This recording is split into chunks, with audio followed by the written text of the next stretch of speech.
All right, kiddos, we have opened up this week talking about how to manage anger and what we can do to help ourselves calm down when we experience anger. We know that anger is not a bad emotion. It's not wrong to be angry. It's a normal part of life. A lot of times we don't have control over whether or not we feel angry. Things just make us angry, and that's okay. What we have to learn is what are the things that make us angry so that we can control how we react to that anger. Okay.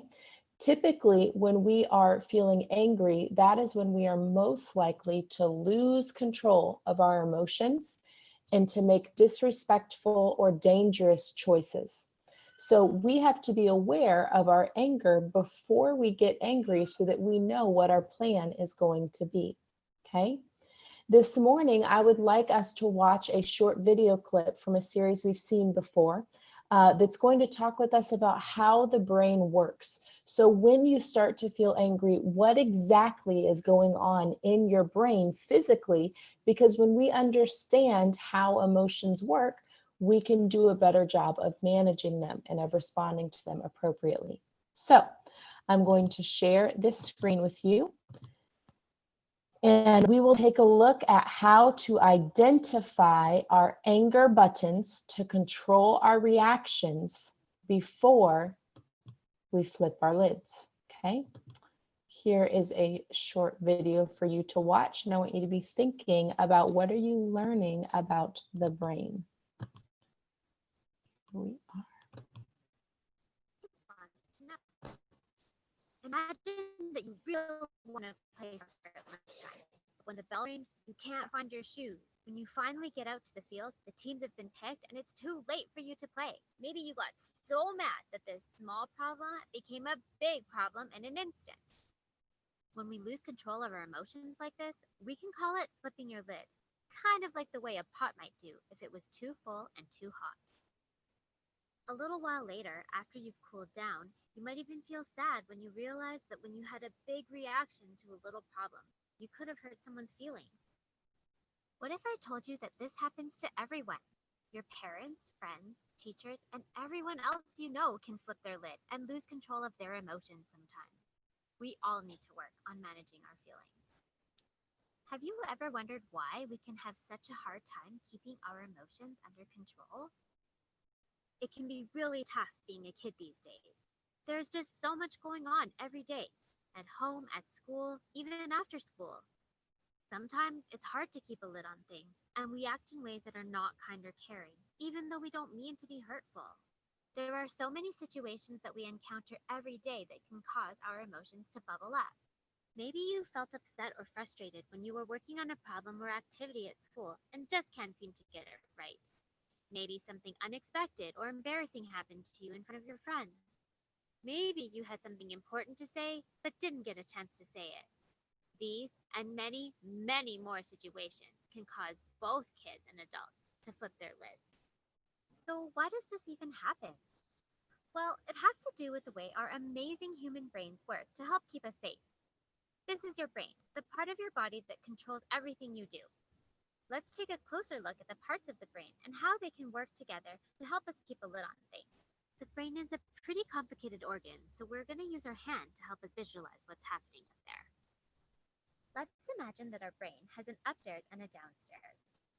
Here, where our thumb is called the midbrain.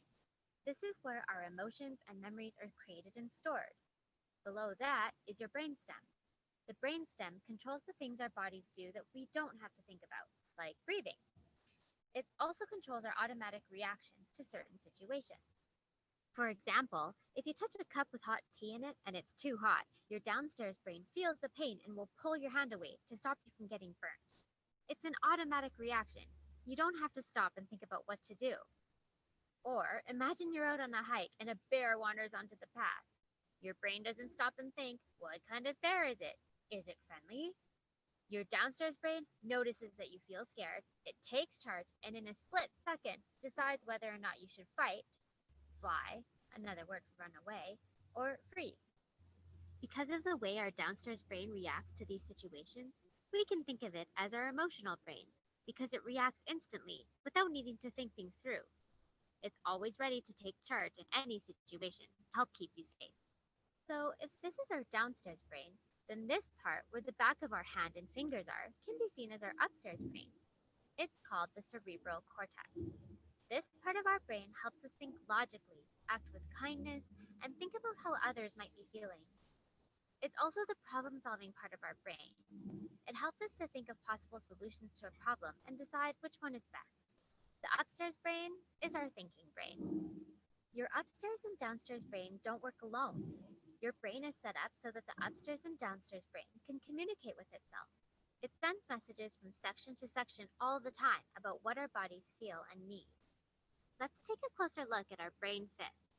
Where our fingertips are is the logic and reasoning part of the brain that springs into action when we have a problem to solve, and usually it does a great job of doing it. But sometimes it can have a hard time solving a problem if the emotional brain and thinking brain can't communicate well enough. This can happen if your emotions get too overwhelming and your downstairs brain decides that this situation might be dangerous, even if it isn't really. And we all know what happens when our downstairs brain thinks you're in danger. It triggers our fight, flight, or freeze reflex. Our emotions start to bubble up, and then suddenly everything boils over. We flip our lids. This can look like a scary, angry reaction, or it might be crying or running away from a problem. Now that we've flipped our lids, see how far away our fingertips are from the midbrain? When our lids are flipped, our upstairs and downstairs brain can't talk to each other. Our emotions have become too strong, and we can't think clearly and can't solve the problem in a peaceful way. So, what can we do to stop us from flipping our lid? Well, it all starts with realizing that we're about to flip our lid, and then turning down the heat so it doesn't happen. Remember that soccer game we talked about at the beginning of the video, and you were really upset and didn't get to play? Maybe you felt your tummy rumble, or you felt your face getting hot? Did your heart start to pound, and did you feel your hands start to clench? Were you frustrated, disappointed, and angry? These types of strong feelings are all indicators that you might be close to flipping your lid. If you feel this start to happen, it's a good idea to walk away, take some deep breaths, and look for an adult to talk to before you flip your lid. It might be a parent, grandparent, coach, teacher, or another trusted adult nearby. They can help you with strategies to solve the problem once you've calmed down enough for your upstairs brain to be ready to do some peaceful problem solving. If you do flip your lid, those same trusted adults can offer you some time and space to cool down before you start to problem solve together. Once your upstairs brain is back in charge, you can share your story and get some help. Using I statements can help you to tell an adult what you need. I need a hug. I need you to listen to what I have to say. I need another chance. I need some alone time. I need a walk. I need you to see that I can do well. Learning more about the brain and how it works can really help us to understand our emotions and to be peaceful problem solvers. When we listen to our bodies and our brains, we can turn the challenges of being a kid into opportunities to learn and grow. Thanks for watching. If you're interested in learning more about the brain and how to manage emotions, some resources are linked in the description box below.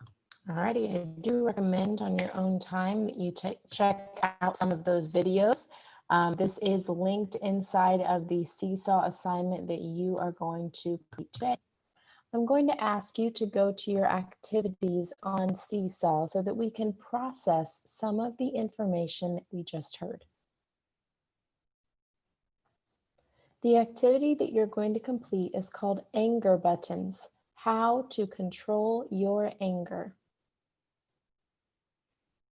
And again, we've learned that learning to identify your anger buttons helps you control your reaction before it causes you to react. We're getting ready to answer a discussion question, and then we will start on this independent work. First, I'm going to ask you to answer the discussion question. What is it that causes us to flip our lids? So what causes us to flip our lids? Okay, so I'm going to send you into a breakout room, and I want you to answer that question with each other. What causes us to flip our lids? Okay, what can cause some of that anger? All right, I'm going to send you in those rooms, and we will share out answers when you get back.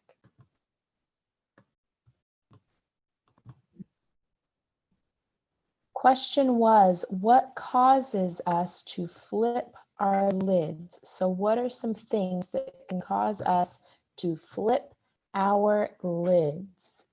Josh, what are some things that can cause us to flip our lids? Being frustrated. Being frustrated, yeah. Can you think of an example of something that can make you frustrated? So, sometimes I would do stuff, but then I would get frustrated, and then I would get mad. Okay, so what's like something that you might be trying to do that would make you feel that way?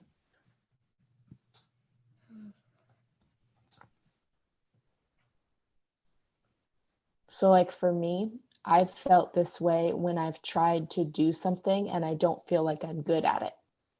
So if I don't feel like I'm good at something, I can start to feel that way because I want to be good. What about you?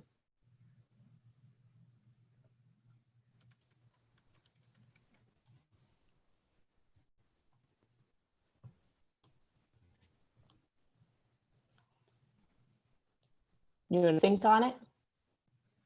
All right, I'll come back to you. Think about something that can make you feel frustrated. Let's see here. Aiden G, what about you? What's something that can make you feel frustrated?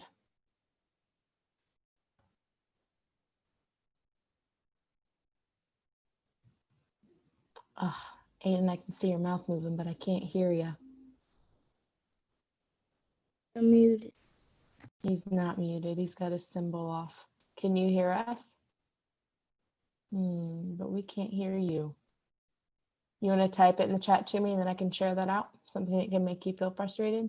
All right, you go ahead and do that. Sorry about that. Aiden Hampton, what about you? What are some things that can cause us to flip our lids? So like at school when you're getting bullied and you can't do nothing about it because the bully pushes you on the ground and then the bully is probably gonna fake and then he's gonna lay on the ground and act like when you got up you punched him and then you get in trouble. So when we don't feel like we're being treated fairly or when we don't feel like we're being understood. Yeah, those can definitely be situations that would cause us to flip our lid. I can totally see that one. Okay.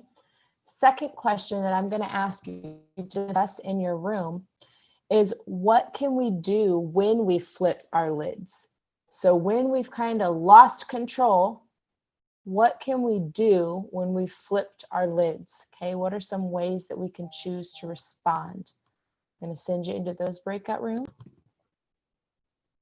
You were in your breakout room to share what can we do when we flip our lid. So when we've had that emotional response and we are out of control with our anger, with our frustration, what can we do in that moment? What are some of our choices?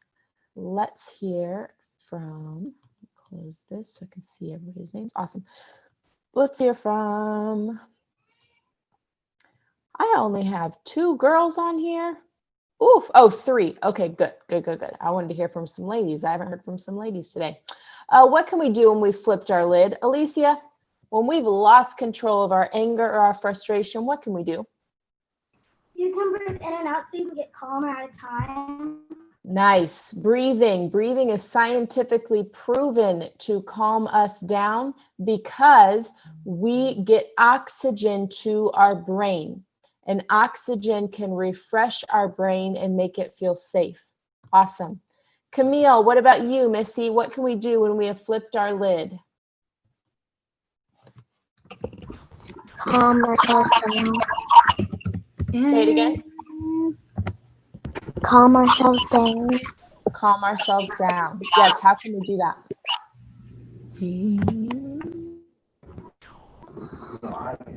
By taking belly breaths. Belly breaths, yeah, using that belly breath strategy. Alicia had shared some breathing. Belly breaths is a specific way to do that. Awesome, thank you, Camille. So make sure when you're in your breakout room, you're able to share those ideas as well, okay? You have a lot to say that's really important. Terrence, what can we do when we flipped our lid? Ask to walk away.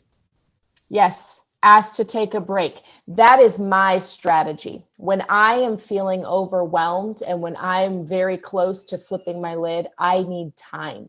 And so I will often say, I need to come back in 5 minutes. And I'll walk away and I'll give myself some time, or I'll say, why don't we take a break? And then I'll leave. That way my brain has time to think about what it actually wants to do and say, right? I don't want a reaction. I want to think about, what do I really need in this moment? Great strategy. William, what can we do when we flipped our lids? We can walk away, or we can just stop. Yeah. Just stopping, right? And just saying like, okay, I need to stop whatever I'm doing. So maybe this would work in a situation where, like, let's say you're playing a video game and you keep dying over and over and over, and you just want to beat this level, right? Instead of throwing the controller, we can just stop. Say, I need a minute. I'm going to stop. I'm not going to do this activity anymore, right?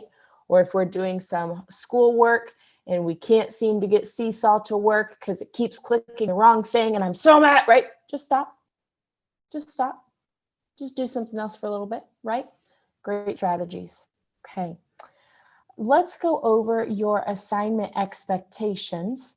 Now that we've had some discussion, I want to make sure that you know what it is that you are going to do. So if you have not already, go ahead and click that add response.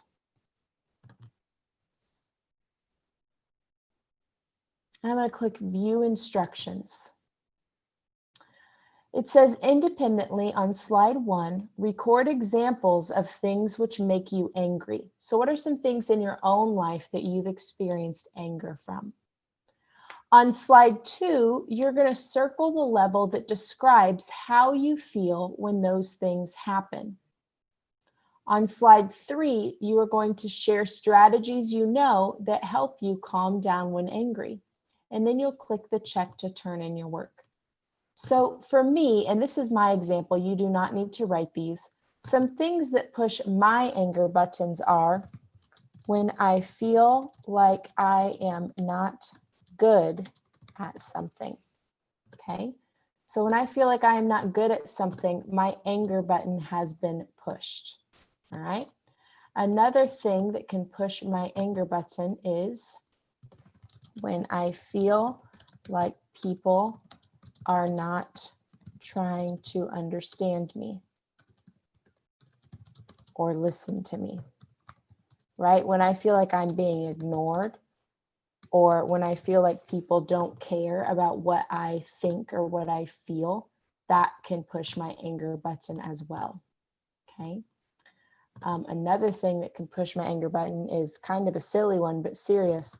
When I drop a lot of the things I am holding, right? So this can happen a lot, maybe as I'm going to and from school and I've got my computer in my hand and my charger in my hand, and I've got my phone and I've got my water bottle and I'm holding it all and I'm walking and one of them falls, and then I bend down to pick it up and another thing falls, and then I pick that up and another thing falls. I get really angry when that happens. So that's another example, okay? So these are some examples of things that push my anger buttons. When this happens, I typically feel right about here. I am going to explode. I feel like I am at my worst anger moment, okay? We want to get ourselves back down to these two. We want to feel okay or feel calm and relaxed. But when my anger button is pushed, I am up here, okay? Slide 3 says, what can you do to calm down when you are angry? So I shared with you that when I am angry, I need time and space. I walk away and take a break, then come back to talk when I am calm. That is my strategy that I typically need to use, right? I'll walk away, take a break, and then come back when I'm calm, okay? And then you're going to click that check.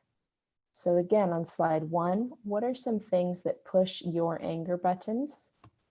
On slide 2, at what level do you usually feel when those buttons are pushed? And number 3, what can you do to calm down when you are angry? Okay. Any questions on that expectation? We come back to you. Any questions on what you are getting ready to do?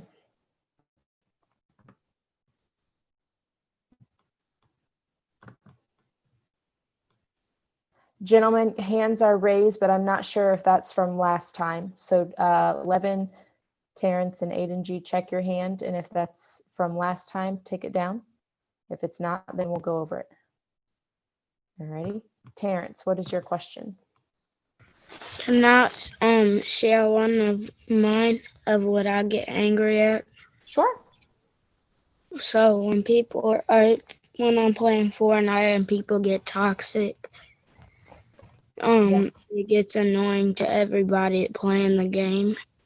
Yeah, that can be hard when we're in a situation and we're hearing some rough conversation or some rude conversation that we don't want to hear. Definitely. Okay. All right.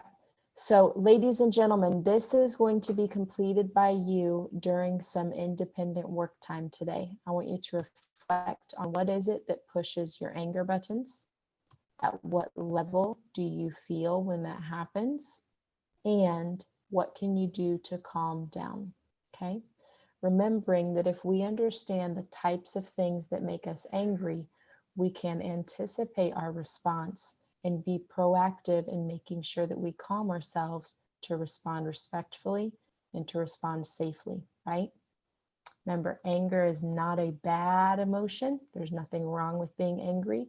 We just want to make sure we remain respectful and safe when we are experiencing that, okay?